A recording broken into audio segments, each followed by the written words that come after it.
Today, we're diving into the incredible life of a 16th century saint, poet, and physician named Narahari Sarakāra. He was a truly remarkable figure from India, but as we're about to find out, he was also holding on to a profound secret. You know, just imagine a spiritual leader so incredibly humble that he'd literally cover his ears if anyone tried to praise him. That was Lord Chaitanya. And yet, there was one person, and only one, who was allowed to sing songs praising him right to his face. That man was Narahari. This was his special privilege, and no one else had it. So, that's the big question for us today, right? Why him? What was his secret? What made him so special that he was granted this extraordinary honor? Well, the answer is going to take us on a journey from a small village in Bengal all the way to the spiritual world itself. Okay, so to start piecing this puzzle together, we first have to get to know the man himself. Let's start with the Narahari Sarakāra that people knew on a daily basis back in the 16th century. So, who was this guy? Well, for starters, Narahari was born in a village called Śrīkhaṇḍa, which was famous for its spiritual atmosphere. He came from a family of physicians, so he was a doctor. He was also a celebrated poet and a singer in his own right. In fact, he was so important to the community that he was described as a major branch on Lord Chaitanya's spiritual family tree. But believe it or not, this incredible resume, it's only half the picture. And this is where the story gets really fascinating. You see, the real key to Narahari's special status wasn't just about his life on Earth. It was deeply connected to a secret second identity, his identity in the spiritual world. Okay, so before we go any further, there's a key idea we need to get our heads around, the Saki. In the Vaishnava tradition, a Saki is an eternal, intimate female friend of Radharani, who is the divine feminine counterpart to Krishna. Think of them as her inner circle, her absolute best friends and confidants in the spiritual world. Now keep that concept in mind because it is absolutely crucial. And then boom, here's the big reveal, right from the scriptures. A key text that basically maps out the spiritual identities of Lord Chaitanya's followers. It just says it plainly. The person who is Narahari Sarakāra on earth is the very same soul as a Saki from the spiritual world named Madhumati. So let's break this down, because this is the heart of it all. This one soul has two identities. On earth, he was Narahari, a male physician and poet, living in the 15th and 16th centuries. But his eternal, true self, that's Madhumati, a female friend of Radharani, whose special service in the spiritual world is supplying celestial honey. It's this intimate, eternal relationship that gave him his unique status.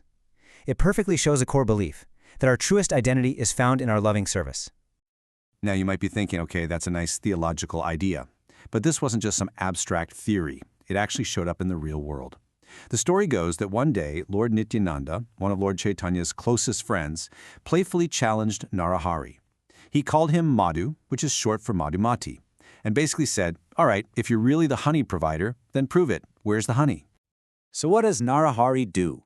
He just calmly walks over to a nearby pond, fills up a pot with plain old water, and bam! It miraculously transformed into the most delicious, heavenly honey you could imagine.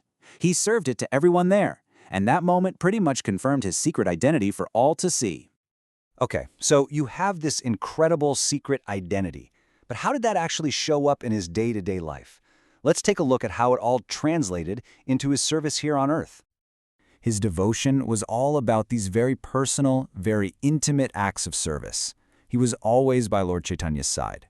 One of his most famous acts was fanning the Lord with a chamara, which is this special kind of whisk. It's an act of great honor and humility. And he also poured his artistic soul into leading his village's song and dance group during big festivals. And get this simple act of fanning is so iconic that it's literally written into a famous devotional song. This line here is still sung every single day in temples all over the world. It specifically names Narahari in this beautiful, simple act of love. His service is still being celebrated centuries later. So, beyond these personal acts of devotion, what was his lasting impact? Let's take a look at the legacy he left behind, the ripples that are still felt today. Well, his influence spread out in a few key ways. First, he was the spiritual guide for Lokanath Dasa Thakura, who went on to write one of the most famous biographies of Lord Chaitanya. Narahari was also a writer himself, composing several important devotional works. And here's a fun little historical puzzle. His poetry is so similar to another famous poet, also named Narahari, that even today scholars have a tough time telling some of their songs apart. This timeline really helps put it all into perspective. He was born in the late 1400s, becomes a key figure in the early 1500s, lives this full life of devotion, and passes on around 1540. But the real kicker is that last point. His legacy isn't just trapped in old books. It's alive, it's active, it's being sung about right now. So when you pull it all together, what you get is this beautiful picture of Narahari's life. His actions on earth, the poetry, the service, the relationships, they were all just a direct expression of his eternal spiritual identity as Madhumati. He was, in a way, a living bridge between two worlds. And that really leaves us with something to think about, doesn't it? Narahari's story, it's not just about miracles or complex theology. It's about the incredible power of sincere devotion. It just makes you wonder, how can the loving service of one person, performed over 500 years ago, still resonate so strongly today? That's the beautiful, enduring mystery of a life like Narahari Sarakāra's.